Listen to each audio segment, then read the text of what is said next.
ಮೈಸೂರಿನಲ್ಲಿ ಚಿನ್ನತಂಬಿ ಅನ್ನುವಂತಹ ವ್ಯಕ್ತಿಯ ವಂಚನೆ ಜಾಲ ಇನ್ನಷ್ಟು ವಿಸ್ತೃತವಾಗಿರೋದು ತನಿಖೆಯ ನಂತರ ಗೊತ್ತಾಗ್ತಾ ಇದೆ. ಮೋಸ ಹೋದವರ ಸಂಖ್ಯೆ ಬೆಳೀತಾನೇ ಇದೆ. ಹುಡುಕೊಂಡು ಬಂದು ಕಂಪ್ಲೇಂಟ್ ಕೊಡ್ತಾನೆ ಇದ್ದಾರೆ ಪೊಲೀಸರಿಗೆ, ನಾವು ಮೋಸ ಹೋಗಿದ್ದೀವಿ ಅಂತ ಅನೇಕರು. ಹಾಗಾದ್ರೆ ಈಗ ಟೋಟಲ್ ಆಗಿ ಈ ವಂಚನೆ ಕೇಸ್ನ ಆಳ ಎಷ್ಟು ಅಗಲ ಎಷ್ಟು ಅಂತ ನೋಡಿದ್ರೆ 600 kg ಚಿನ್ನ ವಂಚನೆಗೆ ಮತ್ತೊಂದು ತಿರುವು ಸಿಗ್ತಾ ಇದೆ. ಪೊಲೀಸ್ ಮಹಾನಿರ್ದೇಶಕ ಡಾಕ್ಟರ್ ಸಲೀಂ ಅವರಿಗೆ ದೂರು ಕೊಡಲಾಗಿದೆ. ಯಾರಿಂದ? ಬಿಜೆಪಿ ಶಾಸಕ ಶ್ರೀವತ್ಸ ಅವರು ದೂರನ್ನ ದಾಖಲಿಸಿದ್ದಾರೆ. ಮೈಸೂರು ಪೊಲೀಸರೇ ಚಿನ್ನತಂಬಿಯ ಬೆನ್ನಿಗಿದ್ದಾರೆ ಅಂತ ಗಂಭೀರ ಆರೋಪವನ್ನು ಮಾಡ್ತಾ ಇದ್ದಾರೆ. ಇಡೀ ಪ್ರಕರಣದಲ್ಲಿ ಮೈಸೂರು ಪೊಲೀಸರ ಪಾತ್ರ ಇದೆ ಅಂತ ತುಂಬಾ ಸೀರಿಯಸ್ ಅಲಿಗೇಷನ್ಸ್ ಅನ್ನ ಬಿಜೆಪಿ ಶಾಸಕ ಶ್ರೀವತ್ಸ ಅವರು ಪೊಲೀಸರ ಮೇಲೆ ಮಾಡ್ತಾ ಇದ್ದಾರೆ. ಇದು ಈ ಪ್ರಕರಣದ ಇನ್ನೊಂದು ಅತಿದೊಡ್ಡ ತಿರುವು ಅಂತ ಹೇಳ್ಬೋದು. ಸುಮ್ಮನೆ ಅಂತೂ ಆರೋಪಗಳನ್ನು ಮಾಡಿರೋ ಚಾನ್ಸಸ್ ಇರಲ್ಲ. ಏನಾದರೂ ಸಾಕ್ಷ್ಯಾಧಾರಗಳನ್ನು ಹಂಗೆ ಪ್ರೊಡ್ಯೂಸ್ ಮಾಡೋದಕ್ಕೆ ಸಾಧ್ಯ ಆಗಿದೆಯಾ ಶಾಸಕರಿಗೆ, ಅಥವಾ ಜಸ್ಟ್ ಒಂದು ರಾಜಕೀಯ ಆರೋಪ ಆಗಿದ್ದು ಉಳಿಯುತ್ತಾ ನೋಡಬೇಕಾಗತ್ತೆ. ಬಟ್ ನೋಡೋಣ. ಮೈಸೂರಿನಲ್ಲಿ ಚಿನ್ನತಂಬಿ ಮಾಡಿರುವಂತಹ ಚಿನ್ನದ ಬಹುದೊಡ್ಡ ವಂಚನೆಯ ಪ್ರಕರಣದ ವಿಸ್ತಾರವೂ ಕೂಡ ಹೆಚ್ಚಾಗ್ತಾ ಇದೆ. ಈಗಾಗಲೇ CCBಗೆ 3 ದಿನಕ್ಕೆ ಅಧಿಕೃತವಾಗಿ 256ಕ್ಕೂ ಹೆಚ್ಚು ಕೇಸ್ಗಳು ದಾಖಲಾಗಿದ್ದಾವೆ. ಜೊತೆಗೆ ಈಗ ಸಿಗ್ತಾ ಇರುವಂಥ ಮಾಹಿತಿಗಳ ಪ್ರಕಾರವಾಗಿ 100 kgಗೂ ಅಧಿಕ ಚಿನ್ನ ವಂಚನೆ ಆಗಿರುವಂಥದ್ರ ಬಗ್ಗೆ ಈಗ ಇದಕ್ಕೆ ಸಂಬಂಧಪಟ್ಟಂತೆ ಮೈಸೂರಿನ KR ಕ್ಷೇತ್ರದ BJP ಶಾಸಕರಾಗಿರುವಂಥ ಶ್ರೀವತ್ಸ ಅವರು ಪೊಲೀಸ್ ಮಹಾನಿರ್ದೇಶಕ ಡಾಕ್ಟರ್ ಸಲೀಂ ಅವ್ರಿಗೂ ಕೂಡ ದೂರನ್ನು ಕೂಡ ಕೊಟ್ಟಿದ್ದಾರೆ. ಈಗ ಅದ್ರ ಬಗ್ಗೆ ಮಾತನಾಡೋದಕ್ಕೆ ಸ್ವತಃ ಶ್ರೀವತ್ಸ ಅವರಿದ್ದಾರೆ. ಸರ್, ಪ್ರಮುಖವಾಗಿ ಪೊಲೀಸ್ ಮಹಾನಿರ್ದೇಶಕರ ತನಕ ಹೋಗಿ ಯಾಕೆ ಕೇಸನ್ನು ಕೊಟ್ಟಿದ್ದಂಥದ್ದು? ನನ್ನ ಹತ್ರ ಯಾರ್ಯಾರೆಲ್ಲ ನೊಂದಿದ್ದಾರೆ, ಶೋಷಿತರು ನೊಂದಿತರು ಬಂದು ನನ್ನ ಹತ್ರ ಒಂದು 70-80 ಜನ ಬಂದು ಮೈಸೂರಲ್ಲಿ ಎಲ್ಲ ಕಡೆ ಹೋಗ್ತಾಯಿದ್ದೀವಿ, ನ್ಯಾಯ ಸಿಗ್ತಾ ಇಲ್ಲ. ಪೊಲೀಸ್ ಕಮಿಷನರ್ ಆದಿಯಾಗಿ ಎಲ್ಲ ಇನ್ಸ್ಪೆಕ್ಟರ್ಗಳ ಹತ್ರ ಸುತ್ತಾ ಇದ್ದೀವಿ, ಏನೂ ಆಗ್ತಾಯಿಲ್ಲ. ಕೊನೆಗೆ ನಾವು ಒಬ್ಬರು ವಕೀಲರು ರವಿಕುಮಾರ್ ಅನ್ನೋರ ಮುಖಾಂತರ ಇಲ್ಲಿಗೆ ನನ್ನ ಹತ್ರ ಬಂದಿದ್ದರು. ಅವ್ರ ಮೇಲೆ ನಂಬಿಕೆ ಇಟ್ಕೊಂಡು ಬಂದಿದ್ದೀವಿ ಸರ್, ನೀವೇನಾದರೂ ಇದಕ್ಕೆ ಪರಿಹಾರ ಕೊಡಿ ಅಂತ. ನಾನು ಹೇಳಿದೆ, ಅವ್ರ ಎದುರುಗಡೆ ಸಡನ್ನಾಗಿ ನಾನು ಮಾಡಬೇಕಾಗಿತ್ತು. ಮತ್ತು ನಾಳೆ ಮರುದಿವಸನೇ ನಾನು ಬೆಂಗಳೂರಿಗೆ ಹೋಗೋನಿದ್ದೆ. ಒಂದು ಕೆಲಸ ಮಾಡೋಣ, ನಾವು ನಾಳೆ ಸಲೀಮ್ ಅವ್ರದ್ದು ಅಪಾಯಿಂಟ್ಮೆಂಟ್ ತೊಗೋತೀನಿ, ಸಾಧ್ಯ ಆದರೆ ಹೋಮ್ ಮಿನಿಸ್ಟ್ರದ್ದು ತೊಗೋತೀನಿ, ನಮ್ದು ಏನೇ ನಿಮ್ಮದು ಸಮಸ್ಯೆಗಳಿದೆ ಅಲ್ಲಿ ಬಿಡಿಸಿ ಹೇಳಿ ಅಂತ. ಆ ಹಿನ್ನೆಲೆಯಲ್ಲಿ ಸಲೀಮ್ ಅವ್ರಿಗೆ ಮಾಡಿದೆ. ಅವ್ರು ಇಮ್ಮಿಡಿಯೇಟ್ ನಾಳೆ ಮಧ್ಯಾಹ್ನ 3:30ಕ್ಕೆ ಬನ್ನಿ ಶಾಸಕರೇ ಅಂದರು. ಇವರೆಲ್ಲರನ್ನೂ ಕರ್ಕೊಂಡು ಮಾರನೇ ದಿವಸ ಹೋದ ಸಲೀಮ್ ಅವ್ರನ್ನ ಭೇಟಿ ಮಾಡಿ ದೂರನ್ನು ದಾಖಲು ಮಾಡಿಸಿದ್ದೀನಿ. ಏನು ಪ್ರಾಬ್ಲಮ್ ಆಗಿದೆ ಅಂತ ಹೇಳಿದ್ರೆ, ಇದು ಮೊದಲನೇ ನನ್ನ ಕ್ಷೇತ್ರದೊಳಗೆ ನಡೆದಿರುವಂಥದ್ದು. ಇದು ಅಂಗಡಿ ಇದ್ದಿದ್ದು ನನ್ನ ಕ್ಷೇತ್ರದೊಳಗೆ. ನಮಗೆ ಗೊತ್ತಿರಲಿಲ್ವ ಅಂದ್ರೆ ನಂಗೆ ಗೊತ್ತಿತ್ತು. ಆದರೆ ಬಂದಂಥ ಯಾರೋ ಇವರು ಚಿನ್ನ ಕಳ್ಕೊಂಡಿದ್ದಾರೆ, ಸೆಟ್ಲ್ಮೆಂಟ್ ಮಾಡಿಸ್ಬಿಡಿ ಸಾರ್ ಅನ್ನೋರು. ಸೊ ಹಾಗಾಗಿ ಅವನೇನು ಮಾಡೋನು, ನನ್ನ ಹತ್ರ ಬಂದಿದೆ ಅಂತ ಗೊತ್ತಾಗ್ತಿದ್ದಂಗೆ ಕರೆದು ಮಾಡಿ ದುಡ್ಡು ಕೊಟ್ಟು ಚಿನ್ನ ಕೊಟ್ಟೋ ದುಡ್ಡು ಕೊಟ್ಟೋ ಮಾಡಿ ಕೇಸನ್ನು ಮುಗಿಸ್. ಹಾಗಾಗಿ ಯಾರೂ ಕುವೆಂಪು ನಗರ ಸ್ಟೇಷನ್ ಹತ್ತಿರ ಇರುವ ಸ್ಟೇಷನ್ಗೆ ಹೋಗಿ ಕಂಪ್ಲೇಂಟನ್ನು ಕೊಡುವಂಥ ಧೈರ್ಯವನ್ನು ಮಾಡಿರಲಿಲ್ಲ. ಆ ಹಿನ್ನೆಲೆಯಲ್ಲಿ ಇದು ಇಟ್ಟು ದೊಡ್ಡದಾಗಿ ಬೆಳೀತಾ ಬಂತು. ಈಗ ಅವ್ರು ಯಾರೋ ಒಬ್ಬರು ಕಂಪ್ಲೇಂಟ್ ಕೊಟ್ಟಿದ್ದರು, ಮತ್ತು ಕ್ಷೇತ್ರ ಶಾಸಕರಿಗೆ ಗೊತ್ತಿದ್ದರೂ ಸುಮ್ಮನಿದ್ದಾರೆ ಅನ್ನುವಂಥದ್ದು ಕೇಳಿಬರ್ತಾಯಿತ್ತು. ಅದೆಲ್ಲ ಇಟ್ಕೊಂಡು ಸಲೀಮ್ ಅವರು ಕೊಟ್ಟಿದ್ದೀನಿ. ಅವ್ರು ನಾನು ಹೋಗ್ತಿದ್ದಂಗೆ ಹೇಳಿದ್ರು, ನಾನು ನೆನ್ನೆನೇ ಮೈಸೂರಲ್ಲಿ ಕಮಿಷನರ್ಗೆ ಮಾತಾಡಿದ್ದೀನಿ, ಪ್ರಕಟಣೆ ಕೊಡೋಕ್ಕೆ ಹೇಳಿದ್ದೀನಿ. 70 ಜನ ಅಲ್ಲ, ಇನ್ನೂ ತುಂಬ ಜನ ಆಗಿರ್ತಾರೆ ಅಂತ ಅವರೇ ಹೇಳಿದ್ದು.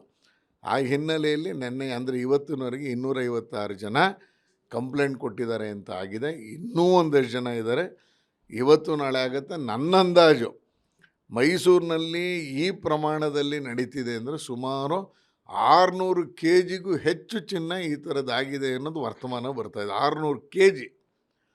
ಹಾಗಾಗಿ ಇವನೊಬ್ಬನೇ ಇರಲ್ಲ, ಇದರಿಂದ ದೊಡ್ಡ ಜಾಲ ಇದೆ. ಇವ್ರ ಹತ್ರ ಚಿನ್ನ ತೊಗೊಳ್ಬೇಕಾದವ್ರು ಯಾರು? ಇವರೇನೋ ಕರಗಿಸ್ತಾರಪ್ಪ, ಆದರೆ ಕರಗಿಸಿದ್ಮೇಲೆ ಚಿನ್ನ ಎಲ್ಲಿಗೆ ಹೋಗ್ತಾಯಿದೆ? ಇದ್ರ ಹಿಂದೆ ದೊಡ್ಡ ಜಾಲವೇ ಇದೆ. GST ಇಲ್ಲ, KST ಯಾವುದೂ ಇಲ್ಲ, ಅದಾದ ಮೇಲೆ ಇನ್ಕಮ್ ಟ್ಯಾಕ್ಸಿಗೆ ರಿಪೋರ್ಟ್ ಮಾಡಿಲ್ಲ, ಇವರ ಇನ್ವಾಯ್ಸ್ ಬಿಲ್ಲಲ್ಲಿ ಯಾವುದು ರಿಜಿಸ್ಟ್ರೇಷನ್ ನಂಬರ್ ಇಲ್ಲ. ಇಷ್ಟೆಲ್ಲ ಇದ್ದು ಅನತಿ ದೂರದಲ್ಲಿಯೇ ಕುವೆಂಪು ನಗರ ಪೊಲೀಸ್ ಸ್ಟೇಷನ್ನು ಇದ್ದು, ಆ ಪೊಲೀಸರ ನಿಷ್ಕ್ರಿಯತೆಯ ಕಾರಣಕ್ಕೆ ಇವತ್ತು ಸಾವಿರಾರು ಜನ ಇದನ್ನು ಚಿನ್ನವನ್ನು ಕಳ್ಕೊಂಡಿದ್ದಾರೆ ಅಂತ ಹೇಳಿದ್ರೆ ತಪ್ಪಾಗಲಾರ್ದು. ಆ ಹಿನ್ನೆಲೆಯಲ್ಲಿ ಸಲೀಮ್ ಅವ್ರಿಗೆ ಹೇಳಿದ್ದೀನಿ, ಫಸ್ಟ್ ಆ ಸ್ಟೇಷನ್ಲಿ ಯಾರ್ಯಾರು ಇದ್ರಲ್ಲ ಅವರಷ್ಟು ಜನ ಮೇಲೂ ಕೇಸನ್ನು ದಾಖಲಿಸ್ಬೇಕು. ಸರ್, ಒಂದು ಹೆಣ್ಮಗಳು ನನಗೆ ಚಿನ್ನ ನನ್ನ ಹತ್ರ ತೊಗೊಂಡಿದ್ದಾರೆ, ಕಡಿಮೆ ದುಡ್ಡು ಕೊಟ್ಟಿದ್ದಾರೆ ಅಂತ ಕುವೆಂಪು ನಗರ ಸ್ಟೇಷನ್ಗೆ ಹೋಗ್ತಾರೆ. ಅಲ್ಲಿ ಹೋದರೆ ಅವರು ಅವನ್ನ ಕರೆಸಿ ನೀನು ಜಾಸ್ತಿ ದುಡ್ಡು ತೊಗೊಂಡ್ಬಿಟ್ಟಿದೀಯ ಅಂಥೇಳಿ ಆ ಹೆಣ್ಮಗಳ ಹತ್ರ ಆ ಹೆಣ್ಮಗಳೇ ವಾಪಸ್ ಕೊಡ್ಬೇಕಂತ ಚಿನ್ನ ತಂಬಿಗೆ ದುಡ್ಡನ್ನು.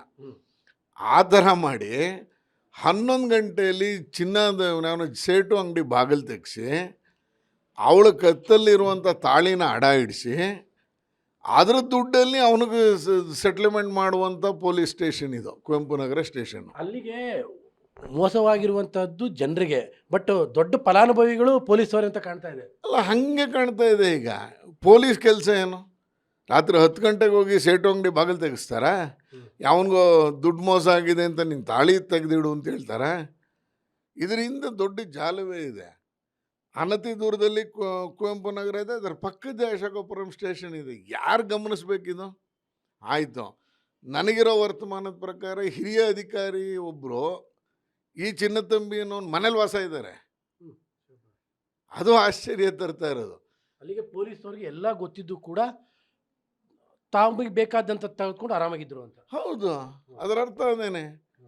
ಅವನ ಕತೆ ಕೇಳಿದ್ರೆ ಭಾಳ ದೊಡ್ಡದಿದೆ ಇದು. ಅಲ್ಲಿಗೆ ಒಂದು ದೊಡ್ಡ ಮಟ್ಟಕ್ಕೆ ಬೆಳೆಯೋ ಕಾರಣನೇ ಪೊಲೀಸರು.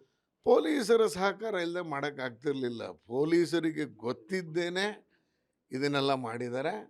ಹಾಗಾಗಿ ಏನು ಪೊಲೀಸ್ ಸ್ಟೇಷನ್ನು ಅದರ ಒಳಗಡೆ ಇರುವಂಥ ಯಾರ್ಯಾರು ಇನ್ವಾಲ್ವ್ ಆಗಿದ್ರೋ ಎಲ್ಲರ ಮೇಲೂ ಕ್ರಮ ತಗೋಬೇಕು. ಸಲೀಂ ಸರ್ಗೆ ಇದನ್ನೇ ಹೇಳಿದ್ದೀನಿ. ಅಲ್ಲಿಗೆ ಇದು ದೊಡ್ಡ ಮಟ್ಟದ ತನಿಖೆ ಅಂದರೆ CBIಗೆ ಹೋಗ್ಬೇಕು. ಅವ್ರು ಹೇಳಿದ್ರು, ನಾನು CID ಕೊಡೋಕ್ಕೆ ರೆಡಿ ಇದ್ದೀನಿ, ಆದರೆ ಕೊಟ್ಟರೆ 2-3 ವರ್ಷ ಎಳೆಯುತ್ತಲ್ಲ, ಏನು ಮಾಡೋಣ ಅಂತ. ನೀವೇನಾದರೂ ಮಾಡಿ ಫಸ್ಟ್ ಪ್ರಕಟಣೆ ಕೊಡಿ, ಯಾರ್ಯಾರು ನೊಂದಿದ್ದಾರೆ ಅಂತ ಬರಲಿ, ಎಷ್ಟು KG ಚಿನ್ನ ಹೋಗಿದೆ ಅಂತ ಗೊತ್ತಾಗಲಿ, ಆಮೇಲೆ ಸೆಟ್ಲ್ಮೆಂಟ್. ಇದು ನೋಡಿ ಸರ್, ನೊಂದಿರೋರು ಈ ಥರ 200 ಜನಕ್ಕೆ ಅವ್ನು ಸೆಟ್ಲ್ಮೆಂಟು ಮಾಡಬೇಕು. ಥ್ರೂ ಕೋರ್ಟೇ ಮಾಡಿಸೋಣ ಅಂತ ಹೇಳಿದ್ದೀನಿ. ಕಂಪ್ಲೇಂಟ್ ಆಗಿದೆ, ಕೋರ್ಟಿಗೆ ಹೋಗುತ್ತೆ.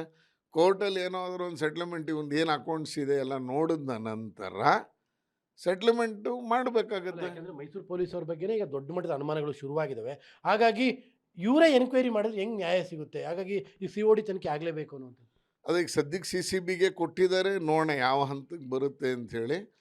ನಾವು ಹೇಳಿದ್ದೀವಿ ಮೈಸೂರು ಪೊಲೀಸರು ಈ ಥರ ಆಗಿರೋದು ಇಲ್ಲ CCB ಮೇಲೆ ಹೆಂಗಿದೆ ಅಂದರು. CCB ಕೊಟ್ಟಿದ್ದೀರಿ, ಮಾಡಿ ನೀವು, ಆದರೆ ಇದರಲ್ಲಿ ನ್ಯಾಯ ಸಿಗಬೇಕು. ನೊಂದಿತರಿಗೆ ಅಷ್ಟು ಜನಕ್ಕೆ ಸೆಟ್ಲ್ಮೆಂಟು ಆಗಬೇಕು.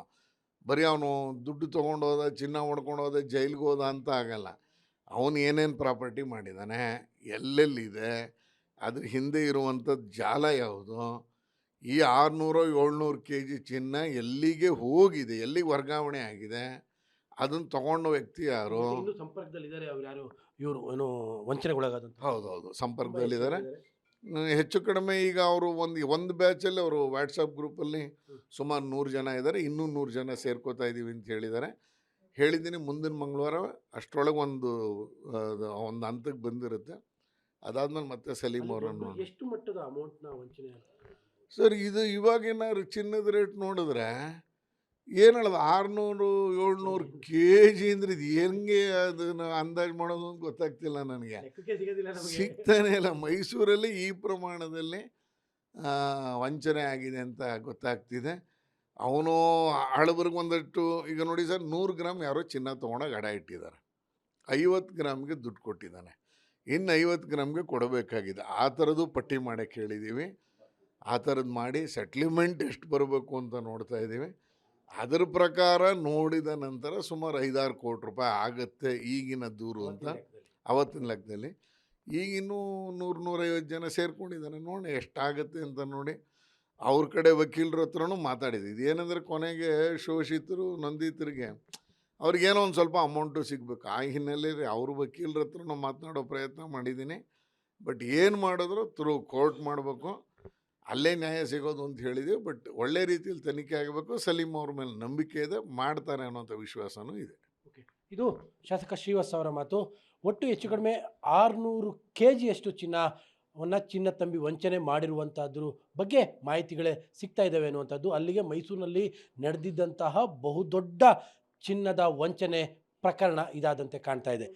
ಕ್ಯಾಮ್ರಾ ಪರ್ಸನ್ ಕಾರ್ತಿಕ್ ಜೊತೆ KP Nagaraj, public TV, Mysuru.